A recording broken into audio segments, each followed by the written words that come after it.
Hello, I'm Brad Phillips here with Puppy Steps Training, and today we've got Sebastian with us. So super excited to do his demonstration and show off all the skills that he has learned. Just wanted to first point out, make sure that you go and watch that first video.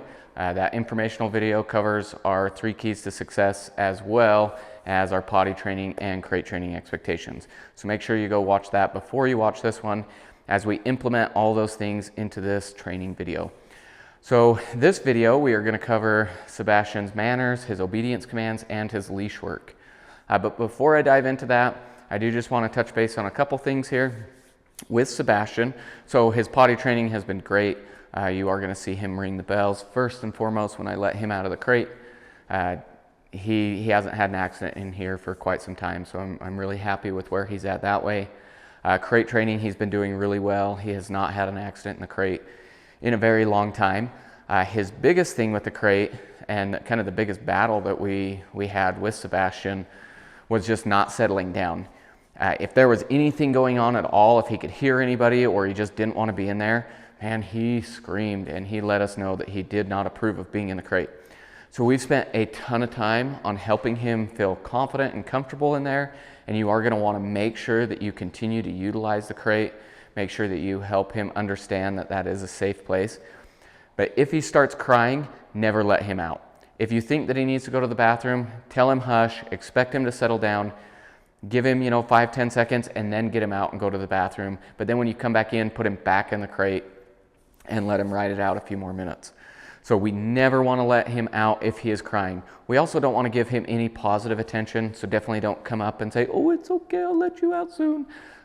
We want no positive affection or attention if he's letting off a behavior we don't like, such as crying in the crate. So, but he's gotten past that. He's been doing great. I'm super happy with where he's at.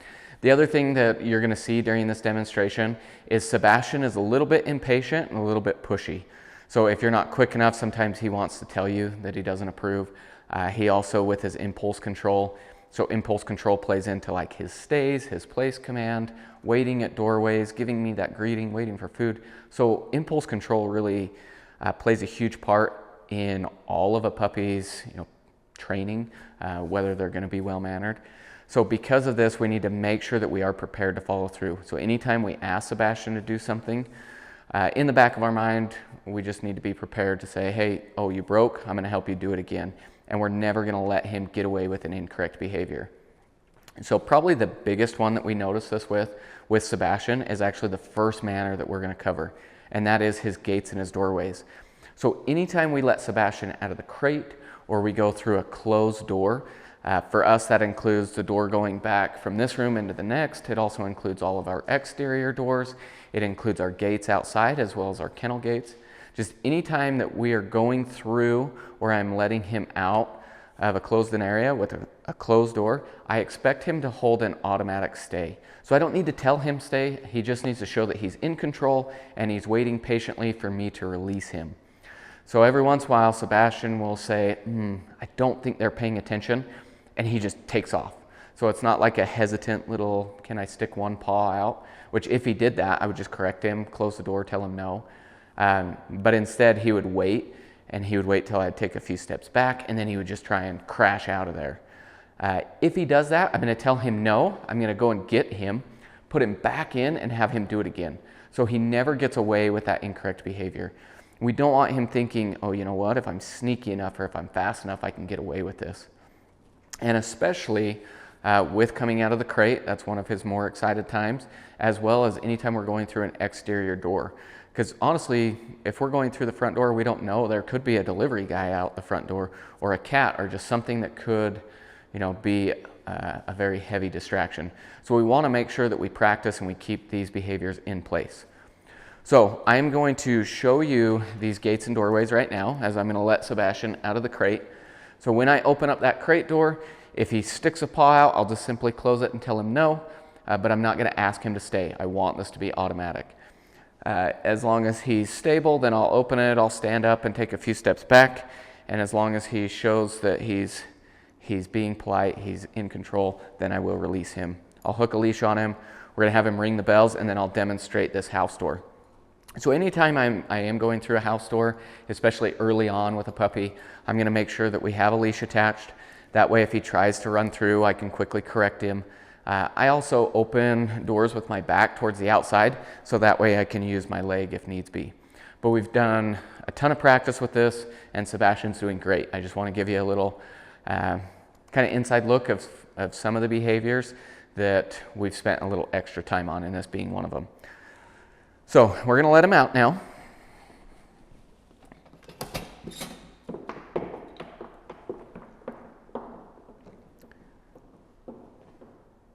Okay, good boy. So you can see I don't care whether he's sitting, laying down, standing. Positioning really doesn't matter. He just needs to show that he's in control and he's being patient. So now I am going to have him ring the bells. So there he reached for him, but he missed. So we're just going to stay patient and stare at him. Okay, outside, good boy. And these first 2 days at your home, okay, outside, good boy. You're going to give him a treat for ringing the bell.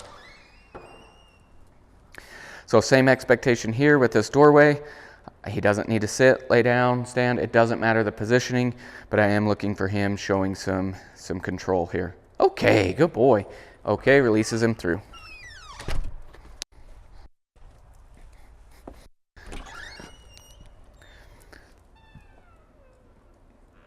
So same expectation here coming inside. He's showing me that he's waiting patiently, he's in control. Okay, good boy. So I can say okay and allow him to come through. Notice I'm not giving him any treats for going or coming in and out of any of those doorways. Being released through is a reward in its own. So your house, your rules, you can adjust some of these manners to fit what your family wants. With the doorways, bare minimum, keep that exterior door and coming out of the crate.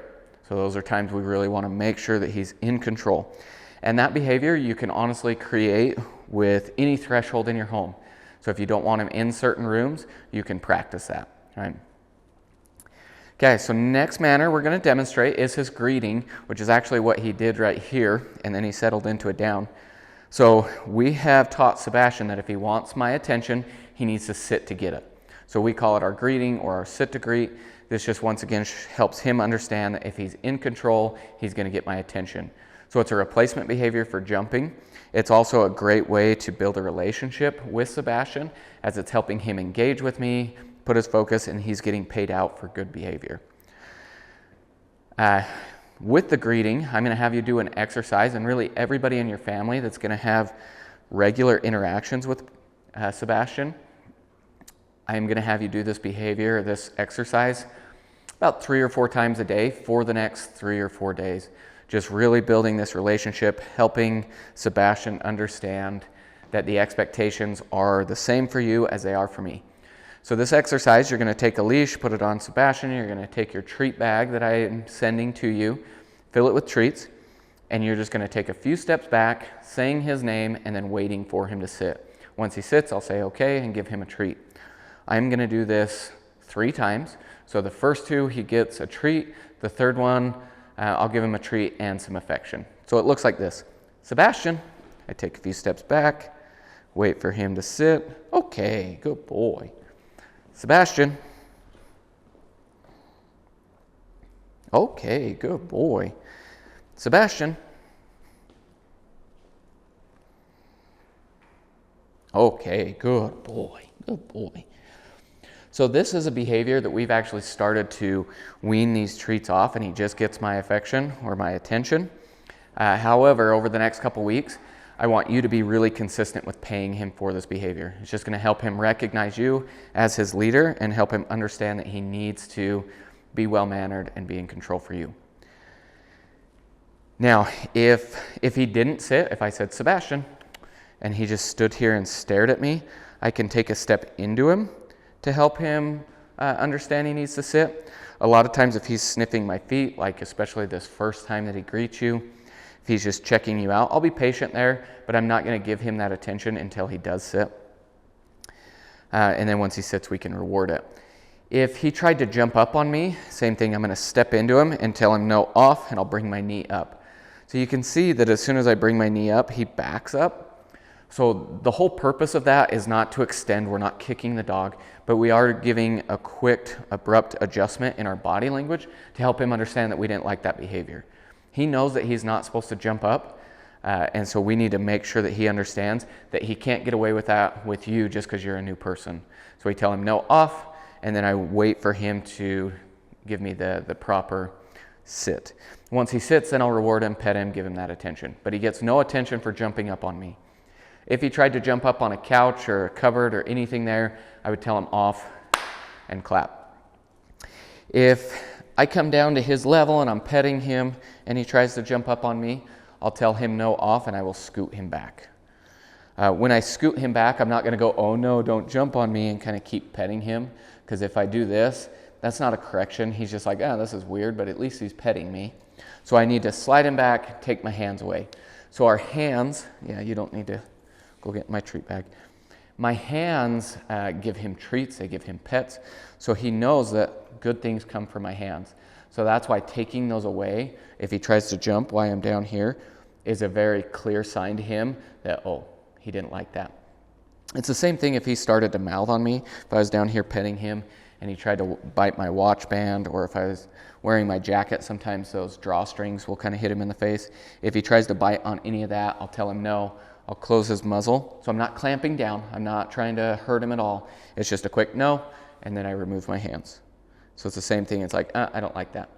Now, if he did it again, whether he was mouthing or jumping, if he tried that again, good boy, then I would tell him no, close his muzzle or slide him away, and then I'd stand up. So now I'm removing myself from him. I know you did nothing wrong, huh?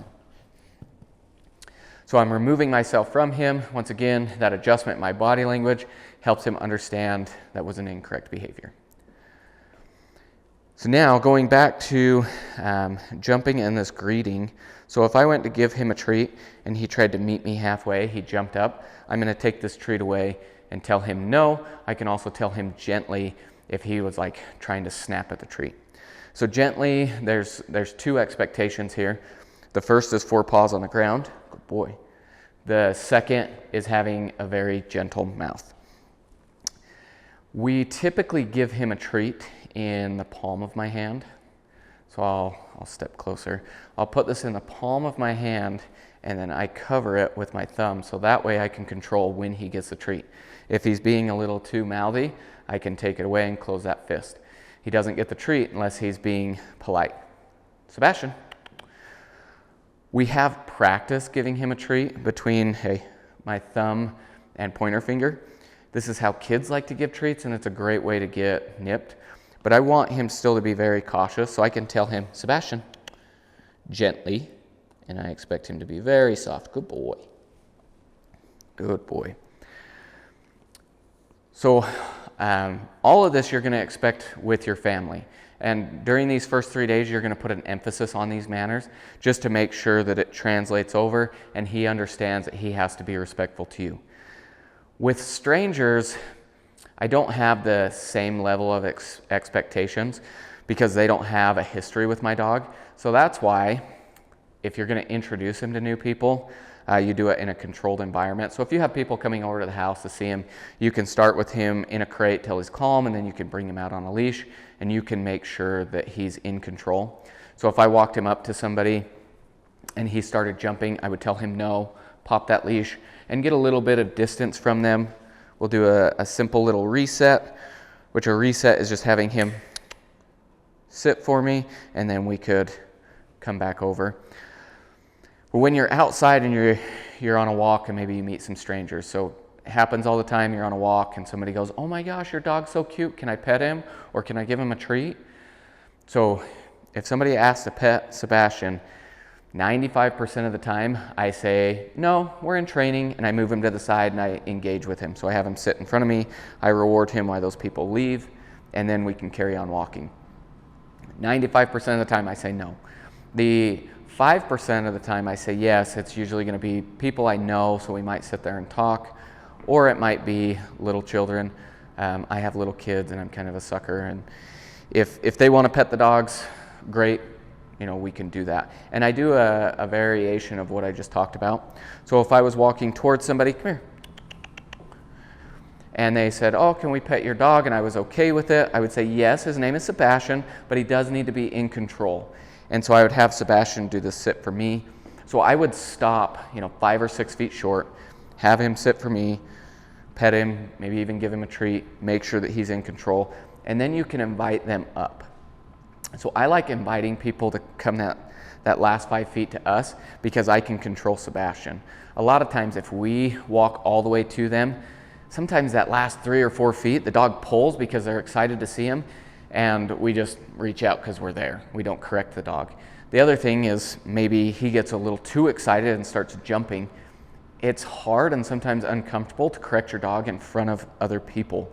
And so it's better to not put yourself in that situation, especially with a new puppy that doesn't have the relationship with you yet. So that's why I say most of the time say no. But if he does jump up, I'm going to tell him no. I'm going to pop the leash. I'm going to get a little bit of distance. That might only be 10 feet. I'll have him regain his focus on me, and then we can approach one more time. If he gets out of control again, I'm going to say, sorry, he's not under control right now, and so we can't pet him. Because what's more important, your appearance to them and them not being able to pet your dog, or your relationship with your dog? It should always be your relationship. And I want to make sure that Sebastian respects me, and he also knows that when we're out, other people don't matter. If we go up and we meet every single new person on a walk, he's going to think that's what we're supposed to do. And then it's going to build a charge, and you're going to get a dog that gets excited and just pulls to every person he sees on a walk. So the majority of the time, we need him to understand that we are not meeting anybody on a walk. And I never meet other dogs on a walk. Absolutely not. That's a no-go. But literally, people will pet him, and then he starts jumping, and then they'll go, oh, no, it's okay, I love dogs. And then you can't correct your dog, or they make it difficult. So other people don't respect your rules, so just manage that situation by avoiding it as much as possible. Okay, so that was a lot. That was a lot of information. So we have the greeting there. We have what to do if he jumps. I know you want to go see Allie and Stella. So what to do if he jumps, having a gentle mouth, introducing to strangers. So all of this is just about building a relationship with our dog. And you notice that little hop right there? He's done it twice now. It's kind of like a yellow light, right? Gray area where he didn't jump on me, but at the same time, I don't want that to lead to him jumping on me. So if he continues to do that, I'll kind of set him up here. No. And notice I just kind of stepped into him, and I didn't knee him. I didn't hit him at all, but it was very abrupt, very quick. And that's a quick correction. Good boy. And now where he sat down and he laid down, we're under control. Good boy. Then I can reward him. So I marked the incorrect behavior with that correction. He redirected himself into an appropriate behavior, so I marked that and rewarded it. So that's how we help him understand what those rules are. So that's a classic example of Sebastian being impatient. I'm not paying enough attention to him, and so he's going to try and get my attention. And that's why it's so important over these next few days that if he does approach you and he provides that greeting, he sits, pay attention to him, reward him, pet him, help him understand that you appreciate that behavior. Otherwise, that's when dogs start displaying unwanted behaviors like pawing or jumping because they're trying to get our attention, and sitting in front of us didn't work. So now let's go over his mealtime manners. So anytime we feed Sebastian, I expect him to hold an automatic stay. So usually I shake that bowl, he'll plant himself, I can set the bowl down, stand back up, and then release him. Where he's already laying down, I should be able to set this down. If he pops up, if he goes into a sit, it's like, okay. If he gets up, I'm going to take it away. So typically we do this in a sit stay because he'll approach me. But where he's already laying down, I can set that down, take a few steps back. He's looking to me for information. This is also what I'm talking about, that impulse control. Okay, good boy. So then he can go ahead and eat. So I don't typically make a habit of taking his food bowl away, but I will pet him. Sometimes I'll throw treats in there. I want to make it so that he's comfortable with me being around him when he's eating, and he doesn't display any type of resource guarding. But just to show you again, so I shake that bowl, He sits down, set it down. Okay, good boy. And then he gets it. So, I mean, it would drive me crazy if somebody came and constantly took my food away. So I want to respect him enough to, let him eat. But just for the sake of showing that there's no resource guarding, and he's comfortable with me being around him when he eats or when he chews on things, that's what I wanted to show. And that goes along with kind of all of our handling. I want to make sure that he's comfortable with me handling him. So we put him in different positions and situations, So we've trimmed around his eyes, done some hygiene cuts. He's been brushed daily. I want to make sure that he's very comfortable with that. So check his ears, his teethers, which he has not lost very many teeth, so he needs to chew. He's going to be in that teething phase. But you can see he's very comfortable with being handled, which is what I want. Good boy. If I were clipping his nails, so I had his paw here and he didn't appreciate it, so he started pulling his paw away, I'm not just going to risk clipping and injuring him, hurting him, but if he didn't like this and he started pulling away, I might readjust, but I'm not going to let him go. I don't want him thinking, oh, if I squirm, if I throw a big temper tantrum, he's going to let me go. But I can readjust, help him feel comfortable, and then continue to clip. If he tried to mouth on my hand here, I would tell him no, grab his muzzle like that. Not clamping down, just showing him that he doesn't get to pull away and run off. So, good boy. So I also want him comfortable with me handling his toys and his chews. Okay, good boy. And where he is teething, so he's going to need to chew. We want to make sure that we give him appropriate things to chew on. Otherwise, he's going to go and chew on something he's not supposed to. So we give him things to chew on. And when I do that, I like to incorporate myself into his play and practice a drop it command, which you left your toy over here, dude.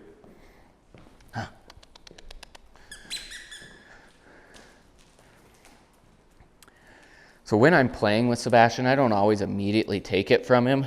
I'll let him chew on it, I'll let him play with it, so that way he doesn't think that approaching me, good boy, I'm just going to immediately take it away. And also when I'm practicing this drop it command, so when I ask him to let go, he gets the toy back as a reward. I don't give him treats. I never want to mix toys and treats, because he will always prefer the food. You can see he likes to offer this behavior, so he'll bring it over and he'll drop it at my feet. Sebastian, good boy. Good boy. So he likes to play. I'm hoping that he'll hold on to it for a little longer. Sebastian, good boy. Good boy, Okay. So when I do ask him to drop it, once he lets go, I'll say good, and then okay when I throw it. Good boy. Oh, you're just too good, If he continues just to bring it and drop it at my feet, I'll grab a bully stick. Good boy. You can see, he just likes to play. Likes to play fetch. Now, if he had picked up something that was edible, or maybe some garbage, he loves to find garbage. If he did that and I asked for a drop it, then I would replace it. So I would give him something in return. Okay. When little kids are around Sebastian, I love having a toy available. That way he has something to direct his mouth towards. Sebastian, drop it. Good boy. Good boy. Okay. And he's not trying to grab a pant leg or an arm or anything like that. That way he's directing his mouth to a toy. Sebastian, drop it. Good boy. Good boy. Okay. Oh, sorry. So you can see he's very good with drop it. He'll offer it a lot of times. We'll see if he wants to, hey, jump on. See how he reared up there? So obviously I didn't say no. I said A. So sometimes the correction can be whatever comes out of your mouth. It's just making sure that we correct him on time.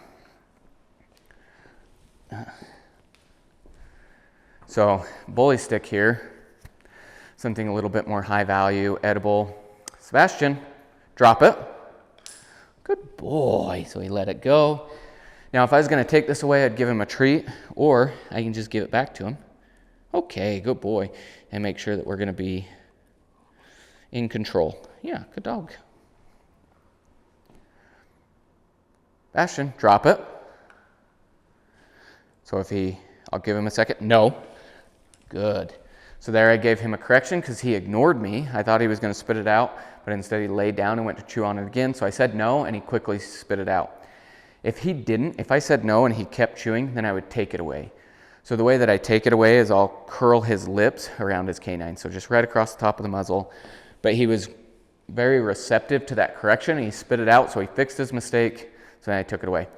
Sebastian, drop it. We're going to try it again. No. Drop it. No.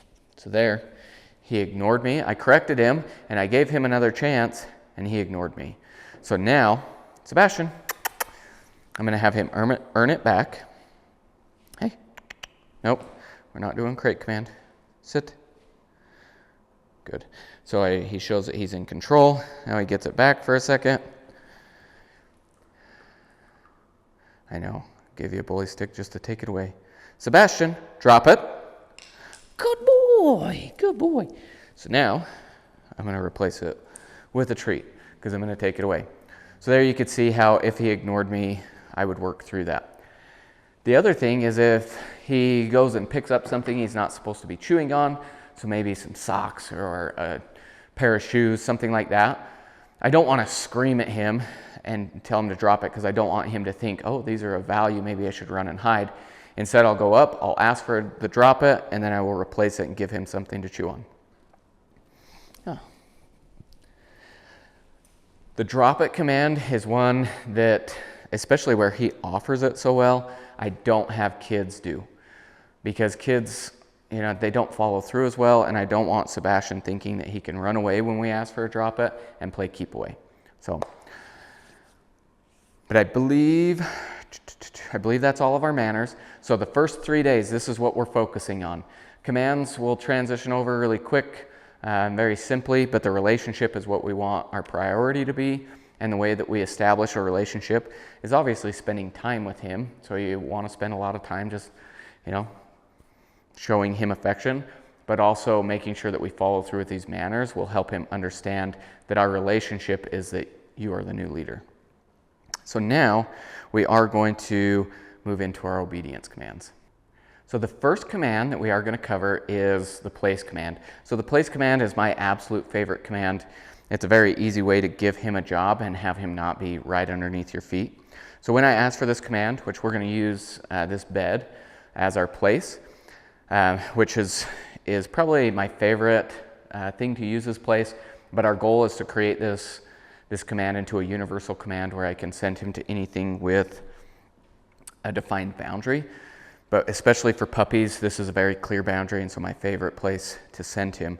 So when I do this, I'm going to step near the bed, I'm going to point, tell him place, and then I expect him to go on. Once all 4 paws are on, I will give him a reward, and then he's expected to stay. So it looks like this. Sebastian, place.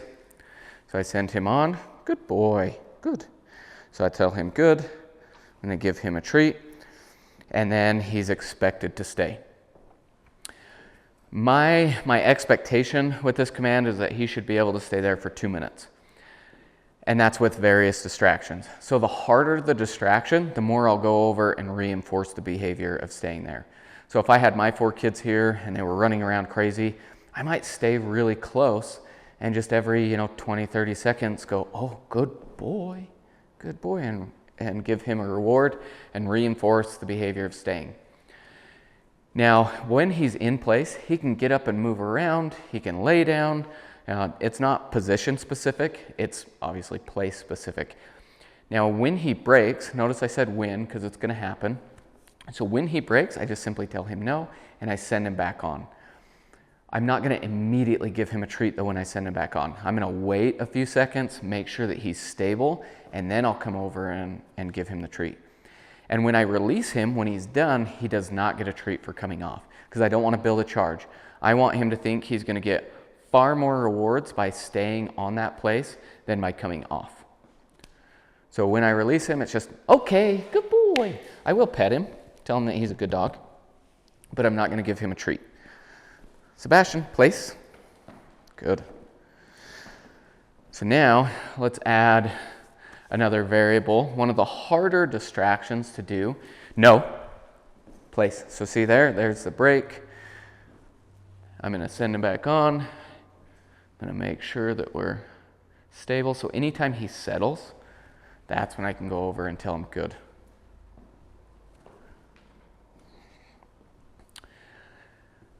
So now we'll introduce a little bit heavier distraction.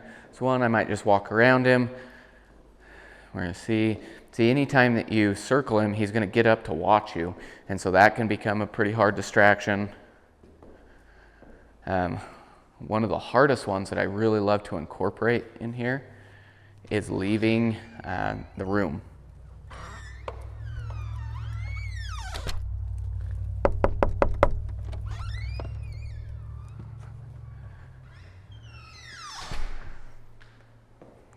Good. So real life applications here, some of my favorite applications is I've taught my dogs that when the doorbell rings or somebody knocks, their job is to go to their place. Now that takes a lot of practice, and that's one way that you can get the family involved, is have somebody go ring the doorbell. Your job is to send him to the place, and then practice, walking up to the door, opening the door, standing there talking, just helping him understand what his job is. So once again, that takes a lot of practice. But that's my favorite application. The other one is it's like, hey, you're bringing in groceries. We're gonna send him to his place so he has a job so he's not underneath our feet. I love the place command. Of course, I do have hunting dogs, and so we send them to their place when we're kind of sitting around and they need somewhere to be. So you can also use this. Once again, the goal is to make it universal. So say you're out on a walk, somebody's coming, you can send him to something with a boundary for a place. Like I've sent my dogs to logs, rocks. When we've been out, I've had them do a place on top of like a little power box. So there's a lot of different ways that you can do this. It just takes some practice. Okay, good boy. So there, he's released. Huh. Good dog. So I do love that command. Very similar is the crate command. So I just tell him, Sebastian, crate. So I point, tell him crate, give him a treat. If he hesitates, I can just tap on the top of the crate. Okay, so he gets the treat when he goes in, not when he comes out. Crate. You'll also notice that this, no.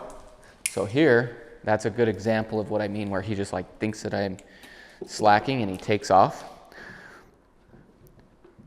So notice I'm not gonna give him a treat here. Okay, but now I'm gonna have him do it again. Crate. But also notice, like, I wasn't mean. It was just a quick correction. I send him back in. Okay, good boy. Crate. And notice the stay isn't very long, because if I was going to have him stay in there for long term, more than 10, 20 seconds, I would just close the door. Okay, good boy. Sebastian, crate. This one we've also been working on getting a little bit more distance. Okay, so the place command, I want to be next to it because it could be different things. With a crate, the crate after a little bit of time is going to be stationary in your home. So this is a command you could teach him to go in from other rooms. Sebastian, crate. Good. I want to no. So there again, crate. He's almost choosing what he wants to do, and he doesn't want to be locked up in the crate. Okay, as I mentioned in the beginning, the crate was probably the hardest out of everything we did for him to overcome, and so it's not his favorite. It's going to be very important that you practice this command just to give him some rewards and to make it a positive experience. If you only use the crate command when you're going to lock him up, he will quickly recognize that and he will avoid the crate. Sebastian, crate. Once again, I'm not going to be mad at him. Okay, I'm not carrying any frustration. I'm just quick to correct and then help him succeed. We always train to success, never to failure. But failure is a very important part of learning. So now we have our 3 very distinct hand signals. So we have sit, which is a little scoop over the nose. Down, I take my hand flat and off to the side. And then stay is a stop sign. Notice he didn't get a treat for sit down, but he'll get the treat at the very end when I release him. So we consider it a chain command. Sit down, stay, and then when you're finished, you get the reward. With these stays, so I put him in a down stay, so that's position specific, so he doesn't get to come up into a sit, or he doesn't get a break. If he does, I'll tell him no and have him do it again. Okay, good boy.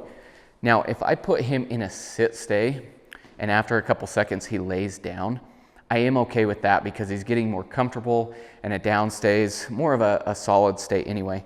Sebastian, sit, stay.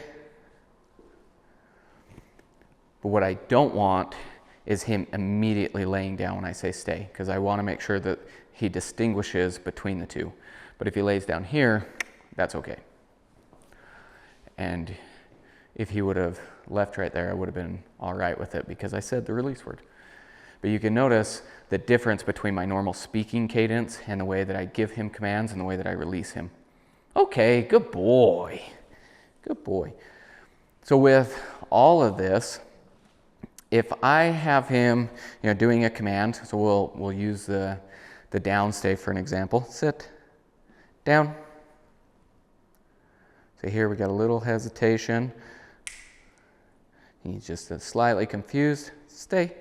So notice I didn't repeat that command. I just snapped and gave him a more distinct hand signal just to help him understand what I was asking. But let's say I put him in this down stay and he breaks. So I'm going to simply tell him no and have him do it again. If he breaks once or twice, whatever. We're just having him succeed, so I'm going to have him do it again. If he breaks a third time, it's too hard. Whatever the distraction is, whatever you're working on, whatever's going on is too hard. It could even be something internally where maybe he's just tired. And so I'm not going to ask for it a fourth time. I'm going to simplify it for this next one. So if I'm doing this down stay and he kept breaking at like 15 seconds, my next one, I'm going to go right in front of him, have him lay down, stay, and then quickly release him after 1 or 2 seconds just to get a success so that he doesn't get frustrated and I don't get frustrated. I want to make sure that we're always training to success. And if it's just no, no, no, no, no, then he's going to shut down, you're going to get frustrated, and we deteriorate commands. So we want to make sure that we help him succeed, even if that means that I need to simplify the behavior to its simplest form to get a successful rep. Okay, good boy, good boy. Okay, so we have sit, down, and stay. The last command that I'm going to cover right here is going to be our leave it command, which I'm going to grab some high value rewards out of the fridge because I'm going to ask him to leave some treats that he's eaten before. So when I practice this, especially, like I said, I'm going to use some treats here. I'm making it harder, and so I'm going to pull out some high-value treats, so that way he understands, like, oh, if I leave this alone, something better is going to come as a reward. So yeah, we're going to make this tricky.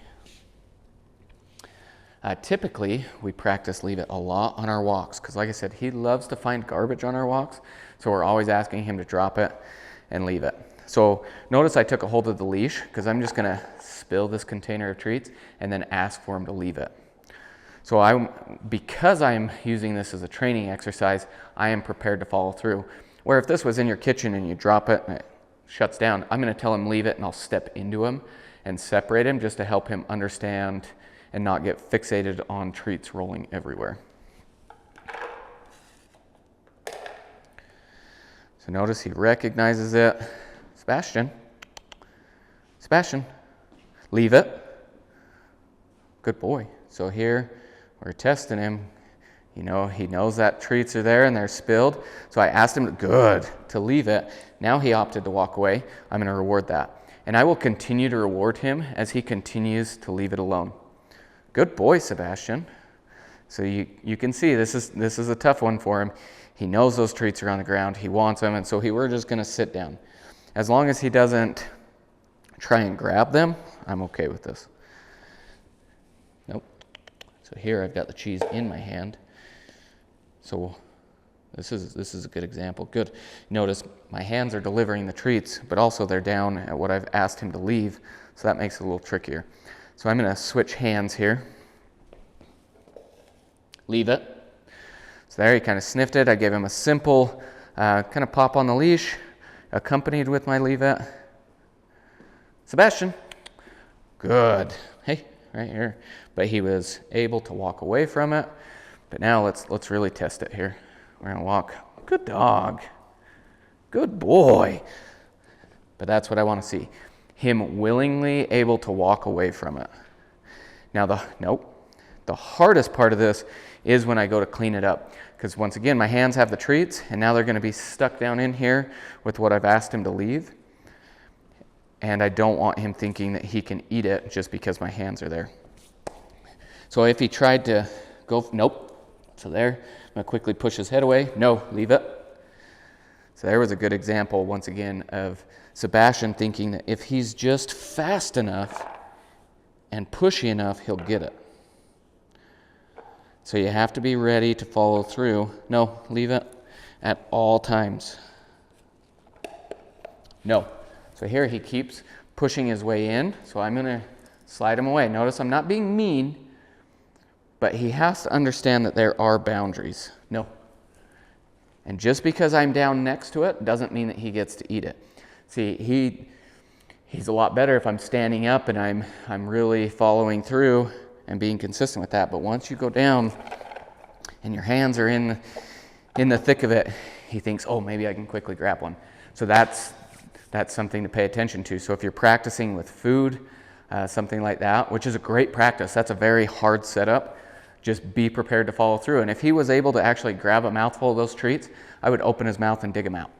So that's, like I said at the beginning, that's kind of Sebastian's personality, is he sits back and he's like, I think I can do this. I think I can quickly grab one. I think I can quickly bolt out of the crate. So we have to be consistent, and we have to be prepared to help him follow through. Because if I let him get away with that, if I'm just like, oh, whatever, it's one treat, well, then he goes, see, I just got to be faster, and then I can get more. Or if I let him take off out of the crate, he goes, yeah, I guess I don't have to stay. So it's so important that we're consistent with him and we're prepared to follow through, and then we manage him. We're setting him up for success. I'm prepared to move him out of the way. You know, if that was a real life situation in your home where you just spilled a bunch of chocolate chips on the ground, I would ask for a leave it, and I would probably leave them there as I walk him over, and then I could put him in a place or put him in a crate. But I only ask for leave it for things that I can take away from Sebastian, or I can take Sebastian away from. I don't ask it for like permanent fixtures in the house, because he's always going to have access to that, and I don't want him thinking that eventually I'm going to walk away and he can have access to it. So I don't use it for baseboards. I don't use it for potted plants. That's a no, and then I manage that situation. I could use it, however, for like if we're on a walk and there's another dog or a kid, we could ask for a leave it and then lead him away from that.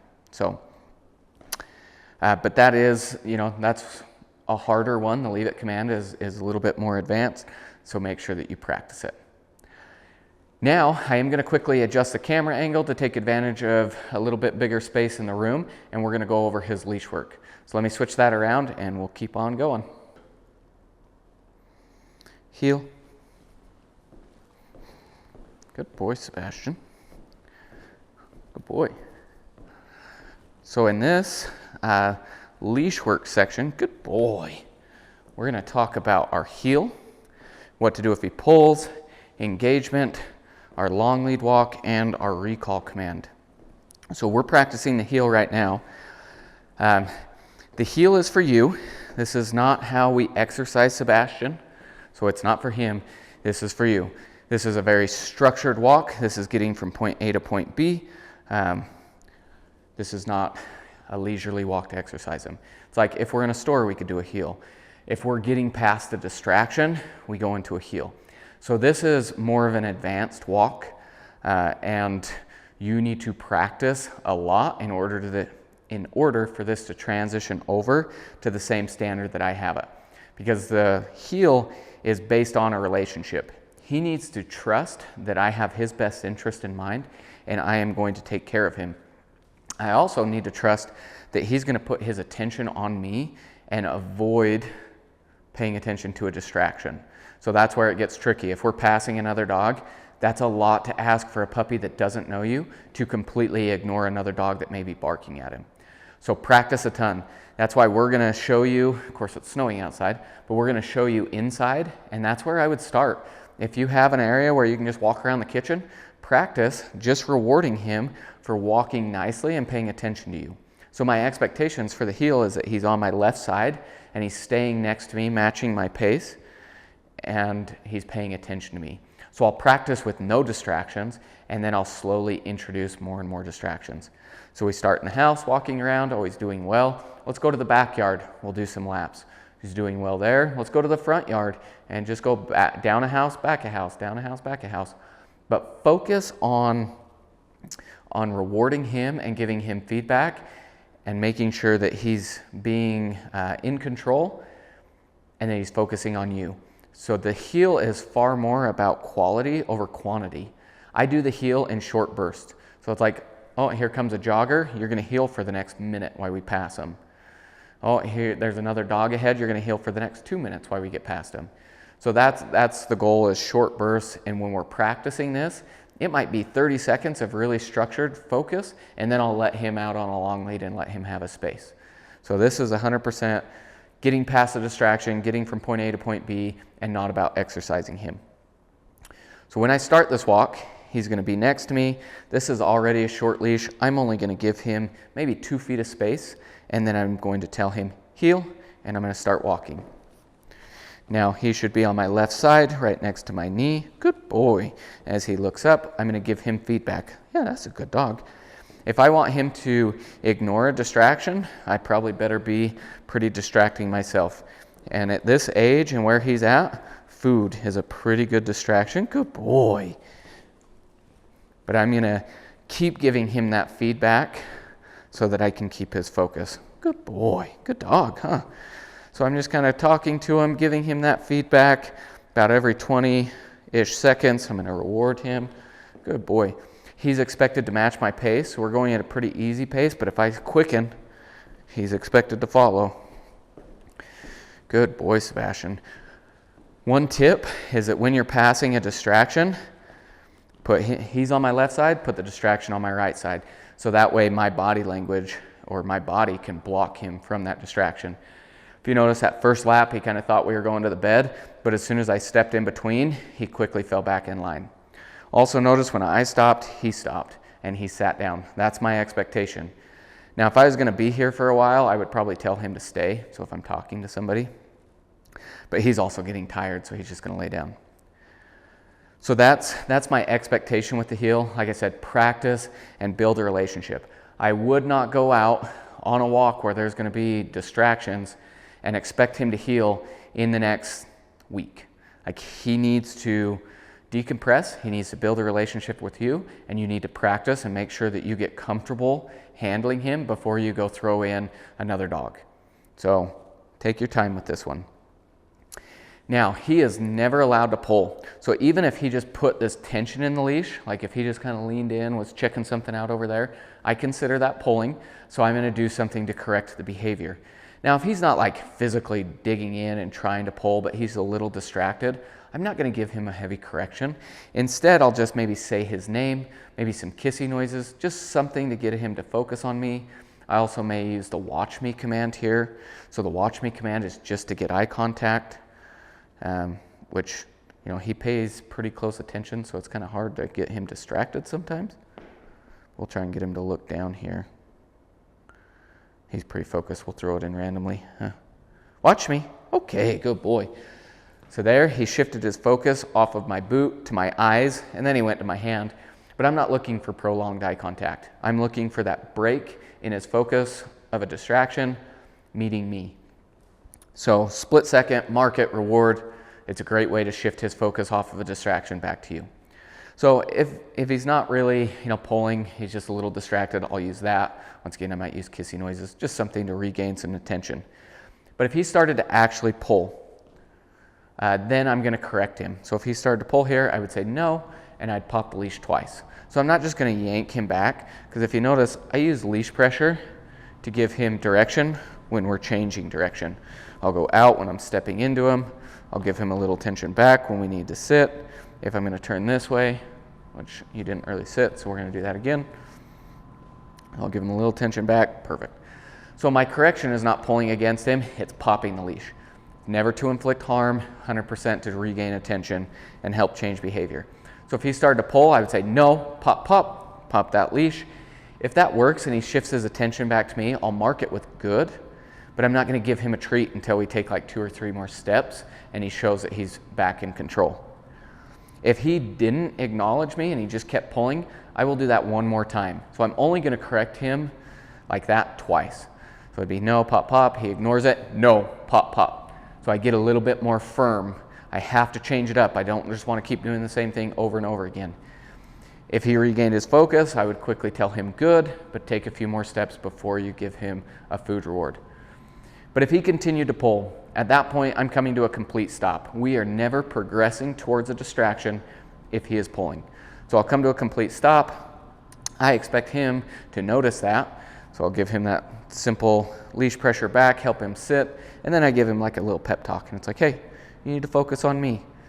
And at this point, this is where I evaluate. If we're just a little bit distracted, so he sat there and was able to regain some focus, I would try and walk again, and if he started to pull, now I'm going to work on this. So I'll throw in some corrective U-turns, some sporadic walking, just to help him understand he needs to focus on me. So a corrective U-turn is almost letting him be distracted. You can do it 1 of 2 ways. So I can just boop, turn around without saying anything. Doop. So he learns that, oh, I better focus, otherwise he's going to change directions without me noticing. The other one is I will quickly just step through him. So it's like, oh, you better pay attention to me, right? And then I might just zigzag away and then zigzag back. So it's just helping him understand that he needs to focus on me. But that's only if he's just a little bit distracted. So if he gets reactive, meaning maybe he starts barking, he's acting kind of spastically towards a distraction. Maybe it's another dog and they're barking back and forth. Or maybe he got nervous and he was just trying to run away and pull you back home. So that would be kind of reactivity. At that point, it's pointless to put him back in a heel and try and drag him past a distraction. So instead, I'm going to engage with him. So if he gets reactive, he's getting out of control, I'm still going to correct him. It's not going to be heavy. I don't want to aid into this fear. But I'm going to step through him, tell him no, and we're going to get a little bit of distance. So there's always an amount of distance that we can get to help him come out of that reactive state. So whether that's 10 feet just off the side of the trail, just helping him engage with me, or whether that's 100 feet the other direction, I'm going to get some distance just to help him regain his control. So when I do that, if he was bark, bark, bark, bark, bark, I'm going to kind of give him that correction back, step through him. Come here. I know you're down on the ground, makes it hard. So I would step through him, good, back him up, come on, come on, come on, come on. So I might do something like that just to help him understand we're moving. I want to remain calm, so I don't want that to become like frantic and like tension on the leash, because that's going to aid into it. But I just want to back him up and have him sit in front of me. So once we get here, he's sitting, I'm going to reward simple victories. Oh, you're sitting down? Good boy. You're not barking? Good dog. You're not trying to pull? Good boy. If he tries to pull around me, I'll give him a simple correction. But by having my back towards the distraction, I'm showing him I'm not worried about it. And then I'm rewarding him for being calmer, away from the distraction. Now, as he comes out of that reactive state, he's sitting here, he's looking at me, we're calming down. Then I can open up and we can watch that distraction go by. As he remains calm, I'm going to reward him. I'm going to tell him he's being a very good boy, and I'll pay him out for being calm. Hey, I don't want to pick him up and coddle him. I want to make sure that it's like, hey, we're going to build confidence here, right? So that's why we watch the distraction go past. After we regain some focus and some confidence, reward him, then we can start walking back in the direction we were going. If he gets out of control, step in front of him, regain that focus. So that's how we engage with him. So I'm giving him a lot of very simple corrections, but also a lot of rewards for simple victories. I'm staying calm, but I'm giving him feedback. I like to set up times for confidence building where we basically do this exercise. So what I'll do is I'll go to a park or just somewhere where I can sit down and we can watch the world go by. Could even be on your front porch if you live in a busy neighborhood. But where we can just sit and we're going to watch joggers or other dogs or strollers go past, and I'm going to reward him for being calm. So he's sitting here watching. Oh, good boy, I'll mark it. Oh, good dog, give him a treat. So this is building confidence, and he's observing without interacting. Which shouldn't even say if, but if there's another dog around, don't ever let him just pull you and go and meet the other dog. We never want him meeting another dog in that type of situation where we're on leash or we're walking. It never ends up well. Even if you got the person that says, oh, can our dogs meet? You just say no, and you put yourself between him and the other dog, and you get past. Okay, there's never a time that I'm going to do, face-on-face greeting on a leash. So, but I will step to the side and help him build confidence as that dog walks past. But that's how we engage with him. So once again, that's the heel and engagement. So the heel is for you. If I want to exercise Sebastian here, I'm going to put him on a long lead. This is my favorite type of walk to exercise a dog because it not only exercises them physically, but it also exercises them mentally. So on a long lead walk, we go at Sebastian's pace. He's allowed to check things out. If he wants to stop and sniff some flowers, we're going to stop and sniff the flowers. He's still not allowed to pull, but on this walk, I'm just going to give and take away leash at his pace so we can just walk around. It's hard to show in here. But as we do this, I'm going to get used to stepping over the lead. And now if we came across the distraction or I saw somebody coming up ahead, it's not that hard just to reel this in and then put him back into a heel. And then he can have his space back. But when I'm doing this type of walk, I practice his recall command a lot. So anytime he reaches the end of the leash, I'm just going to call him back to me. When I do that, when I give that command, I'm going to say his name to make sure that he's paying attention to me, and then I'm going to call him to come. So it looks like, if I can get him away from me, here, we'll roll a treat out there. And you didn't see it. Hey, there we go. So it looks like this. Sebastian, come. Good boy. Okay. The moment he gives into that and he starts coming to me, I'm going to say good boy, and I'm going to reward him when he gets to me. Well, you like your bed. We'll distract you this way. Sebastian, oh, good dog. He's very good at sticking next to me, and he's got a great recall. But we want to practice that a lot. So that's why I have this long lead, so that we can practice on those walks. If he ever ignores me, I'm just going to simply tell him no and put a little pressure into the leash. Sebastian, come. Good boy. Good dog. So great recall, but practice, practice, practice. He's never allowed to get away with ignoring me, and the moment he gives in, I'm going to say good, and then okay when he gets to me. Now, if he's off leash and he ignores me, then I have to go and get him. I can't ignore him. I need to go and get him. Sorry, my wife just walked in. Sebastian, come. Good boy, good boy. That was a great distraction, so perfect timing. No? And this is an example of if Sebastian got reactive here, I could turn him around. Good. I'm going to reward simple victories. Good boy. And we're going to help him settle. He doesn't get to bark. He doesn't get to get out of control. So this is a perfect real life example. But if he was off leash and he ran over there to him, and if I knew that he wasn't going to come back to me, I'm not going to ask for the come. I'm just going to go and get him. Here, Addie, you can step up here and we'll see if we can practice this recall for a second. Addie, you want to come say hi to Sebastian? So here, if we were on the long lead, okay, Addie, I'm gonna call him, so you're gonna let go, okay? Sebastian, come. No. So there, he kind of reared up. Okay, good boy. So very simple pressure, and he quickly gave in, which he's gonna excitedly pee a little bit for us. Sebastian, come. Good boy. Okay, good dog.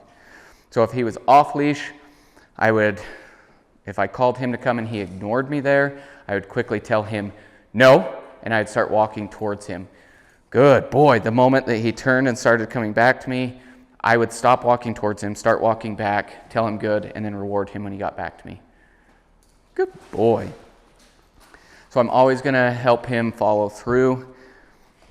And if I did not have the leash attached, so we'll set that over there.